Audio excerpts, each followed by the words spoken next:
Oke, halo teman sekalian, selamat datang ya kembali di channel bahas soal cpns.com. Kali ini videonya akan membahas tentang soal-soal UTBK, SBM, SBM, PTN ya, Soshum nih, sosial dan humaniora. Jadi ngomonginnya sejarah, geografi, sosiologi, ekonomi ya, campur-campur. Wah, kita harus siap menghadapi ujian ya. Oke, lanjut. Asalnya kita mulai ya. Soalnya ya, oke. Sebentar. Oke, sudah ya pulpennya ya. Nah, kita bacakan ya. Negara-negara di kawasan selatan atau developing memiliki ciri seperti di bawah ini. Nah, ya, kecuali oke. Jadi kita soal ini ngomongin kawasan selatan developing ya. Berkembang artinya developer, pengembang nih ya. Berkembang, negara berkembang maksudnya ya. Contohnya yang mana nih? Ciri-ciri negara berkembang apa nih di bawah ini? Tapi di sini ada kata apa?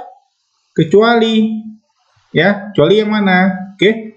Yang A memiliki modal yang banyak, B sebagai penghasil bahan mentah, C sebagai tempat penanaman modal asing, D memiliki penduduk yang besar, atau E potensial sebagai pasar industri negara-negara maju. Oke.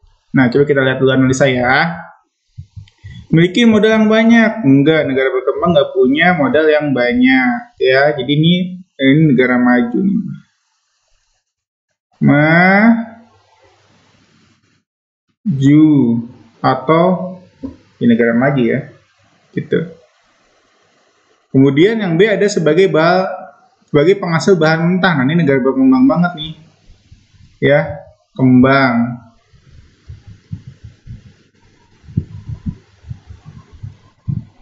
Ya.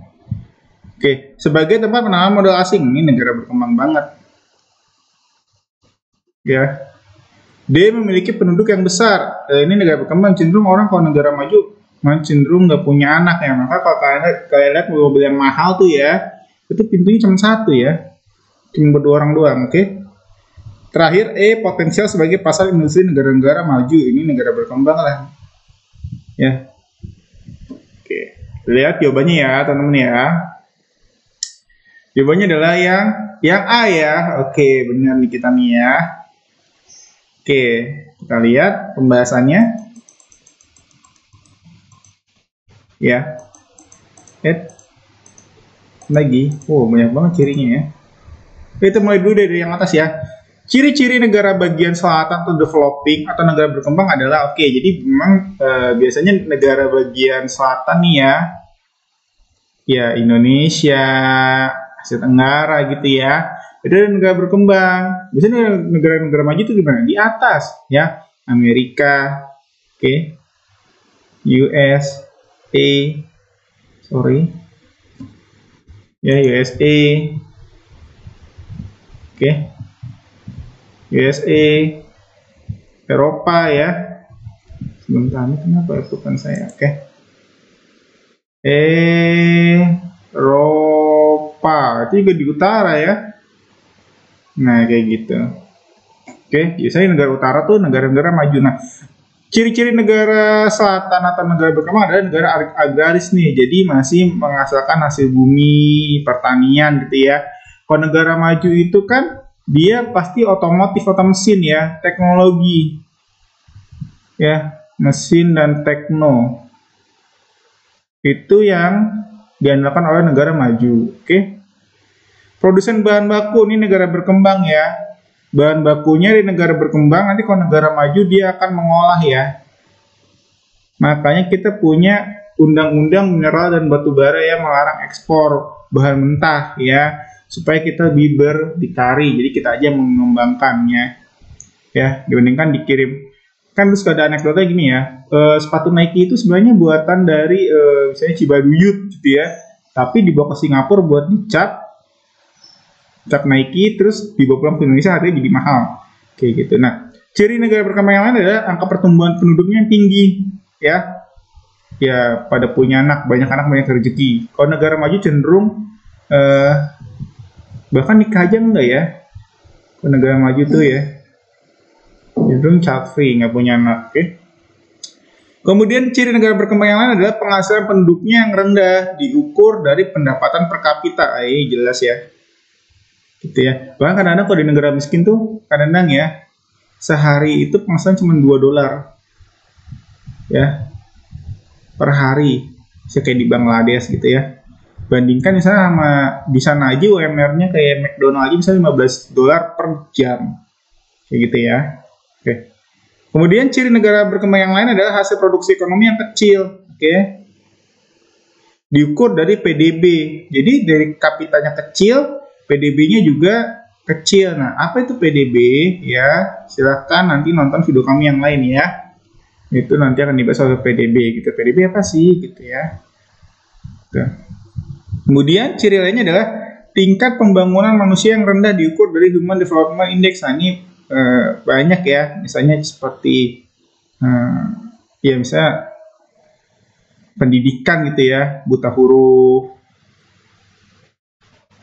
terus semacam bisa baca, bisa hitung gitu ya, calistung lah ya, calistung. Oke. Kesehatan penduduknya rendah diukur dari angka harapan hidup yang rendah. Nah ini ya. Ya biasanya kok di negara-negara berkembang tuh umurnya paling berapa sih? 40, 50. Ini ya, ekspektasinya ya, angka harapan hidupnya tuh paling segini. Kalau negara maju tuh ya udah 60-an gitu ya.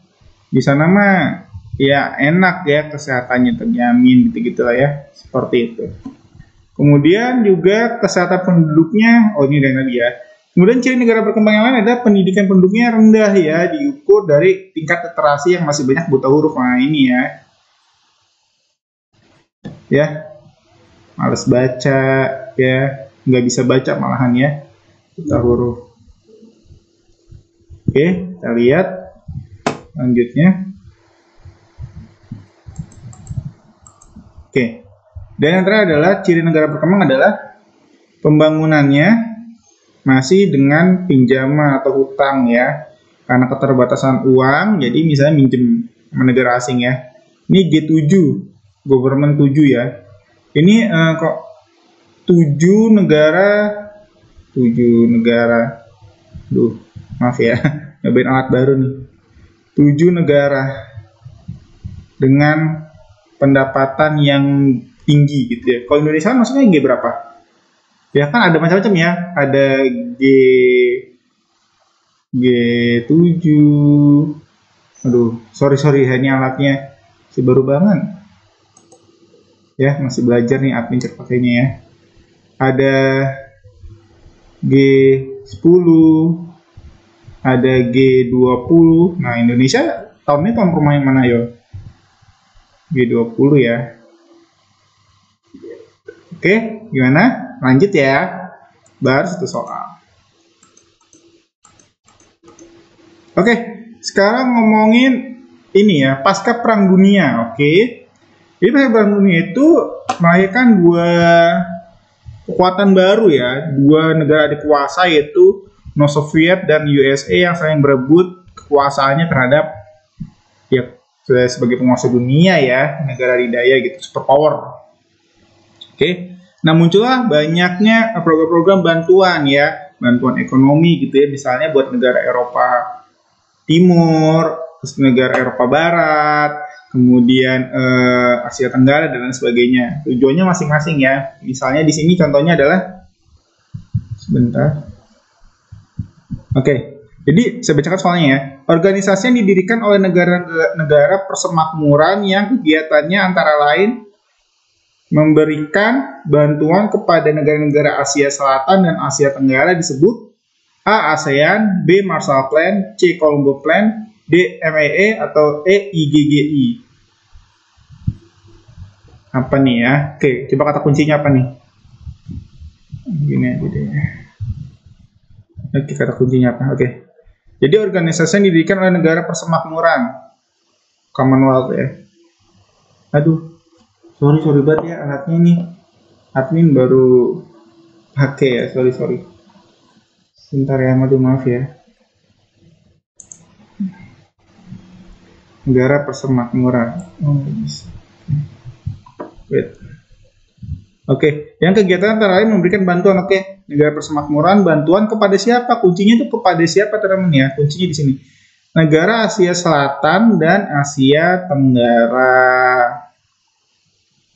Ya, disebut. Nah, ASEAN tuh bukan. ASEAN itu organisasi regional, bukan negara persemakmuran, oke? Kemudian IGG ini juga bukan ya. Ini IGG itu kalau masalah namanya intergovernmental group. Jadi ini adalah waktu itu khusus buat Indonesia.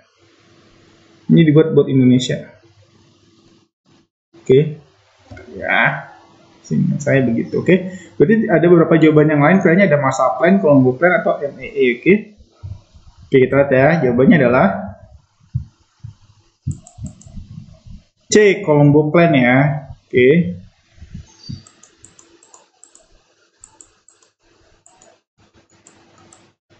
Oke. Titik. Oke. Ini ke atas. Nah, sebenarnya soal-soal kayak gini tuh soal yang sudah dihafal sih teman-teman ya. Jadi gini aja nih. Teman-teman kalau ketemu kata kunci ini ya. Sebentar, aduh, alatnya bener deh ya. Ini kata kunci ini ya. Kalau ada kata Asia Selatan, langsung aja pilih Colombo Plan. Ya, hemat waktu untuk mengerjakan yang lain soal itu teman-teman ya. Kenapa? Karena ini, Colombo Plan ini, Colombo itu kalau nggak salah ya, merupakan salah satu nama daerah di Sri Lanka. Seingat saya ya. Sri Lanka ini kan adanya di daerah dekat India ya. Kan India begini nih. Sini ada kayak pulau Madagaskar, terus ini ada macam-macam gitu ya. Nah, itu kan daerah Asia Selatan, teman-teman. Iya. Bentar ya. Nah, itu daerah Asia Selatan. Ya, maka kalau udah dekat Asia Selatan langsung Colombo Plan. Biar cepet lah, daripada salah juga kan. Pembahasannya adalah Colombo Plan, ya, Colombo Plan adalah suatu organisasi kerjasama antara negara-negara di bidang pembangunan sosial dan ekonomi di Asia Selatan dan Asia Tenggara. Organisasi ini beranggotakan 26 negara Asia Pasifik.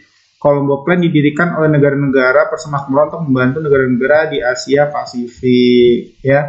Karena kan di Asia Pasifik ini sebenarnya nggak ikut perang dunia, tapi karena banyak yang dijajah oleh negara-negara penjajah, notabene dari Eropa gitu ya. Jadi banyak terdampak juga nih, kadang juga jadi medan perangnya gitu ya. Seperti itu teman-teman ya. Seperti itu. Oke, kita mulai lagi ya. Soal berikutnya. Oke, pokoknya kalau bantuan Asia Selatan oleh negara persemakmuran, jawabannya adalah Colombo Plan. Lanjut. Oke, ini ngomongin tahun 1900 ya.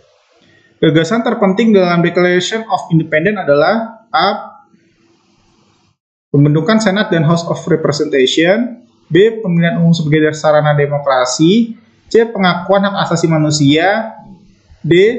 Penentangan terhadap sistem perbudakan, atau E. Terbentuknya solidaritas nasional di bawah protektorat Inggris. Oke, kata kuncinya adalah Declaration of Independence.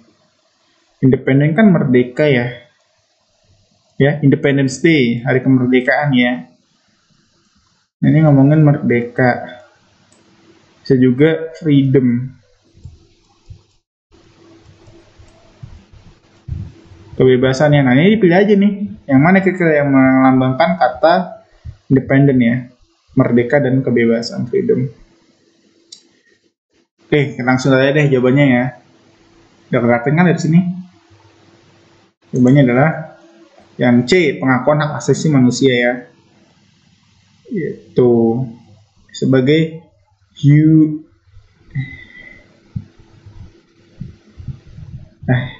sih. Sorry. Bentar.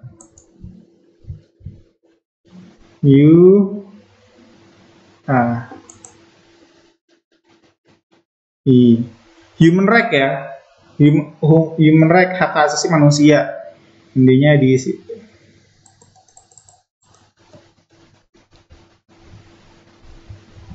Oke, nah ini ada pembahasannya teman. Oke.